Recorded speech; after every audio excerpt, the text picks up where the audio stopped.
Nothing. Maya don't like it in the shop. She usually like it under the sun.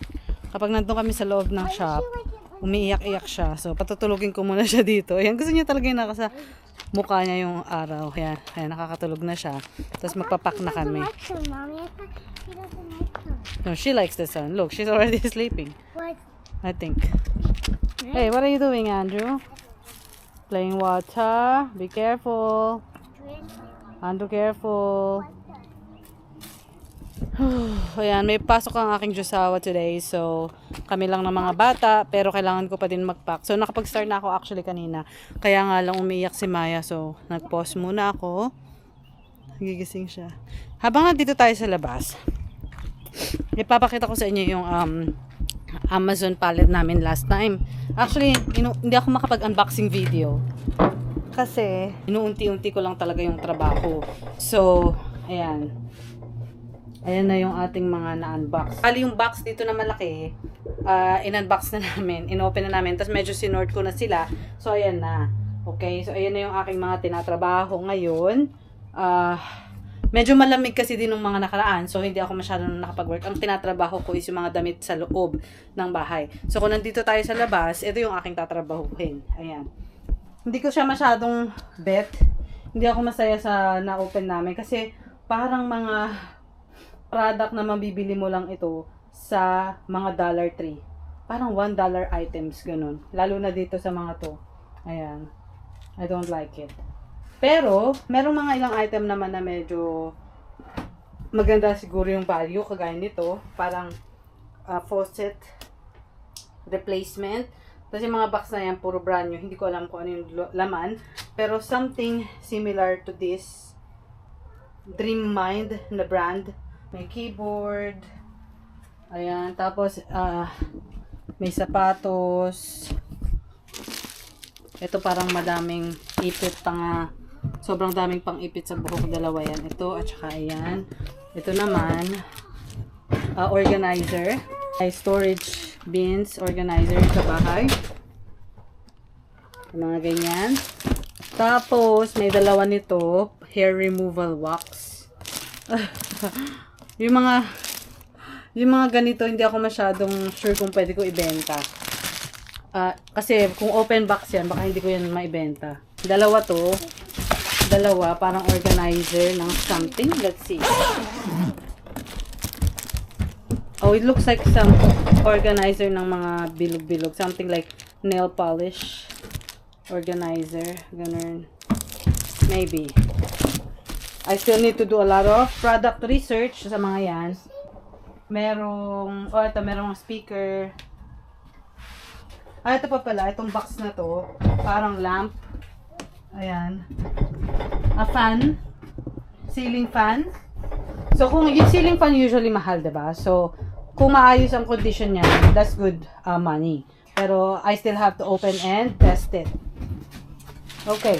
Kasi ito talaga yung mga ayoko eh. Ayun talaga yung mga ayoko. Kasi I know they are like really cheap items. Pero ito, may nakuha pala ako na parang anime tapestry ulit. Kung naalala nyo dun sa last palette, meron ako nakuha anime tapestry na na-sold out ng sobrang bilis. So, ito, medyo tataasan ko yung presyo. Kasi large to eh. Okay, tulog na si Maya. So, magpapak na tayo ng orders. I just want to pretend those are grenades. What? Grenades. Grenades? Grenades are like, Okay, I'll just pack a little bit. Okay, so kanina, ito na yung mga na-pull out ko na ibibenta. Yarn set, isang parang a little bulletin board. Ayan, tapos isang pair ng sapatos. Pack shoes yan siya, Prophet na brand. Ayan, meron tayong Pokemon. Necklace, nail polish. Scunchie, I don't know. Hair clips. Parang dog shoes. Nail polish. Necklace na Pokemon at Ole Regeneris na face cream. Yan ang ating mga ipapak. Right. Okay, so patigil-tigil ako ng ganitong pagpapak kasi syempre yung mga bata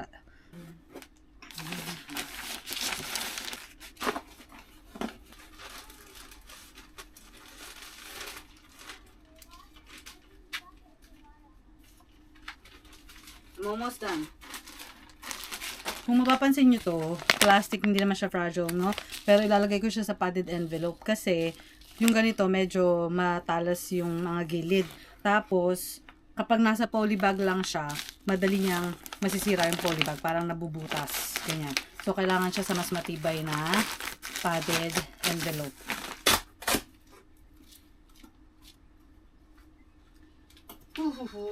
Nasa loob na yung dalawang bata. Gusto na daw nilang maglaro. Sa loob ng bahay na lang daw sila maglalaro. So, bibilisan ko palalo kasi mababait naman sila, kaya lang madali sila magkakalat pag wala ako. Baka magkalat ng todo.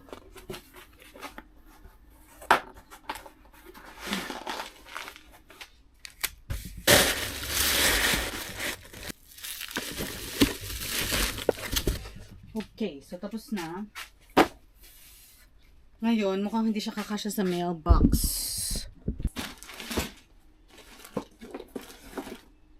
Hindi siya kasya sa loob ng mailbox, diba? So, ilalagay ko to sa mailbox. Nakalagay, porch pick up please. Tapos ilalagay ko siya sa porch. Ganun.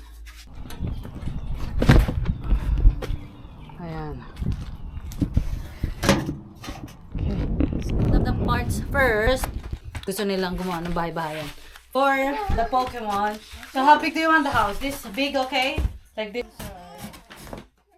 Okay. That one. But you're gonna have a hole here. So you can like going up. That's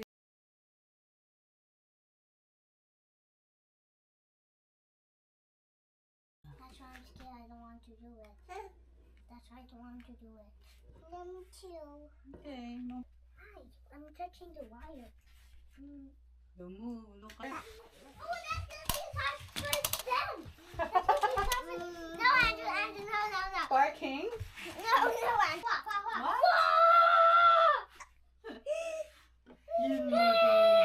What?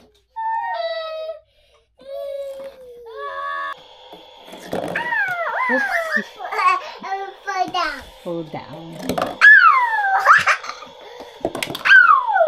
How about Lucas?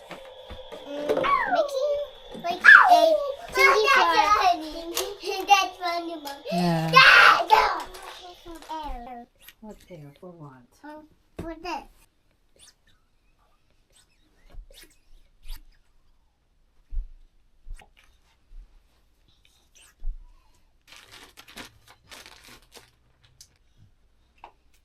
God, it's long. Okay. Work na ako ulit habang tulog si Maya. Quiet time ng mga bata. So, tingnan natin kung gaano kadami ang aking matatrabaho. So, magpipicture lang naman ako ng mga pants. Ayan yung mga nandyan. Puro damit lang yung aking planong trabahuin for today. Kasi, wala na akong wala akong part-timer. Dati may part-timer ako na taga-picture ng mga damit. Wala na rin ako ma-hire na bago kasi gusto ko sana yung i-hire ko is someone na kilala ko. Kasi syempre papasok dito sa bahay namin, dito mag-work, 'di ba? Wala na akong kilala na naghahanap ng trabaho or part-time. So, wala tayong magawa. Ako na lang magpipicture.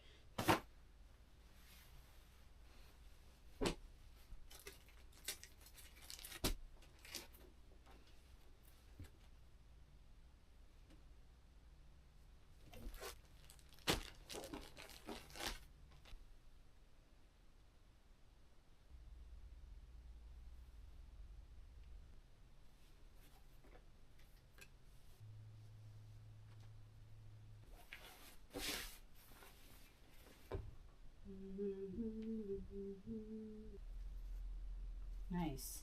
So, meron akong dalawang shorts na parehong Hanes, parehong model, pareho ng size. So, i-combine ko na lang sila. Sticky. So, Mommy, like the whole part is sticky.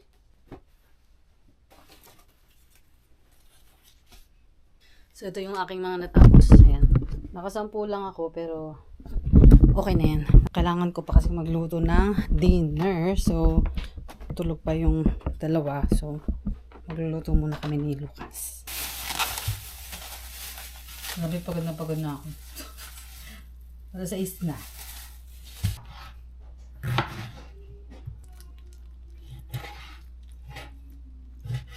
Tulog pa din si Maya, yan, nakakapagluto ako.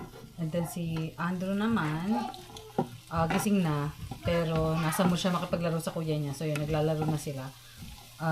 Ako lang ang magluluto. Usually, enjoy yung dalawa mag-help sa akin sa pagluluto, diba? Lalo pag wala ang daddy nila. Pero kasi kanina, meron kaming ginawang bahay-bahayan na gawa sa karton.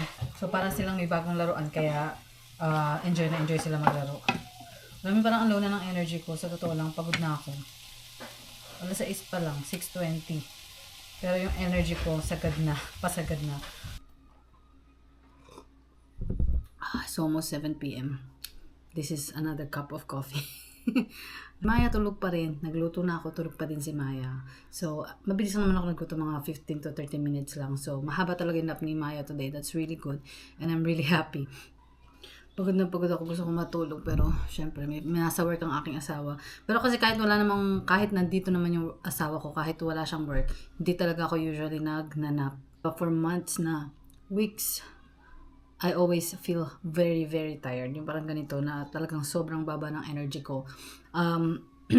So, I know naman na ang solution dun is mag-exercise, kumain ng mas masarap, mas healthy na pagkain. Yung sa part ng healthy food, nagagawa ko naman, nag-effort naman ako na talagang kumain ng mas kumain ng gulay at prutas. Okay naman. Tapos nagpa-vitamins na din ako, pero hindi talaga ako makapag-exercise. Wala talaga akong time. May treadmill ako, kaya ako yung tinanggal dito sa loob ng bahay kasi hindi ko siya magamit dito sa loob ng bahay dahil sa mga bata. Unsafe din kasi. So nilabas namin dun sa kabila para dun na lang ako magtatatakbo, diba, kung sakali. Kaya lang, with the newborn, na medyo mahirap talaga. Ngayon, meron ako mga free time. So, yun yung free time ko is, mas pinipili kong mag-work. Alam niyo yun, para sa business. So, kung gusto kong i-prioritize yung workout, mawawalan talaga ako ng time sa business. Kung sa business naman, wala talaga akong time sa pag-workout. And to be honest, sa ngayon, meron lang akong 30 minutes to 1 hour, max 2 hours na free time sa isang araw. Pero ang gusto ko lang na naman talagang sabihin is, I'm so tired. Pero itong pagod na to, hindi naman to pagod na dahil ang dami kong ginagawa o ang dami kong nagawa. Pagod to dahil pag-breastfeed, syempre breastfeeding sa akin si Maya. Malakas siyang dumede. 16 pounds na siya nung check-up namin few days ago. So, pinanganak ko siya 7.5. More than double na yung weight niya. Sabi ng doktor, usually daw, nagdo-double daw yung weight ng mga bata kapag 6 months. So, si Maya, 3 months pa lang doble na yung weight niya. Sabi ko, ay, ganun, normal po ba yun? Normal naman daw. So, parang, I think it's a good thing base dun sa reaction ng doktor na ganun yung weight gain ni Maya. So, talagang nakakapagod mag-breastfeed kahit nakahiga ka lang. Yung katawan mo kasi yung nagtatrabaho para ma-produce tong milk na to, diba? So, ngayon, nakita niya naman, tulog pa din siya. And tapos na ako magluto. Hindi pa ako ang niluto ko kanina is yung gulay pa lang. Tapos niready ko na yung chicken na i-deep fry ko. Gusto ko siya i-deep fry mamaya, mga 15 minutes bago dumating yung asawa ko para mainit kapag dumating siya. Para fresh, kumbaga. Tapos kakain na kami. Pero habang tulog pa din ang aking baby Maya, ay mag-work muna ako ng konti. Computer work. Yan, file your annual report. Yes, baby. Okay, I think you need to comb your hair. I need to comb my hair. Maybe because you think you're still tangled now. Maybe. Ganun baka kagulo yung buhok ko. Kailangan ko na daw magsuklay. You want to brush my hair? Maybe you need to do it. Okay. Gawin ko muna yung aming annual report. Here, Mommy. Here, I put on your phone. Akala ko naman seryoso siya na magulo yung buhok ko at gusto niya suklayan. Tontuwa. Tontuwa ka, Lucas, ha? Gusto niya lang pala akong bigyan ng hairbrush.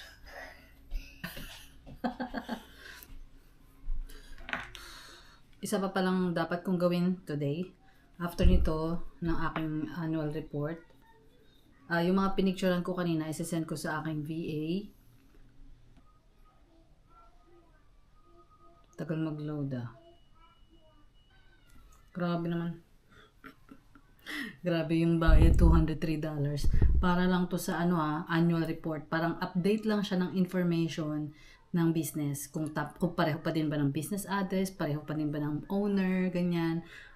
Basta yung mga ganong business details. Ang tawag is annual report under the state of North Carolina. Ang bayad is $203.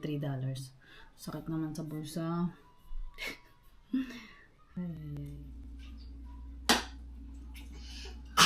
I guess when you see it together, then it Hey, mommy! Watch. maybe crowded for Hey, them. mommy! Hey, mommy! Watch. Oh, what is that? Chicken on top. Then I do what? Oh! Hi, Daddy. Miles away. Hi. She's like, what's happening? Oh, gonna cry. Oh my. She said she's wet. Yeah, she peed. Hi, everybody. Hi, look. Look. Hi. Ang haba ng tulog niya eh. Goodbye. Thank you for watching. Daddy, No? mommy. Oh,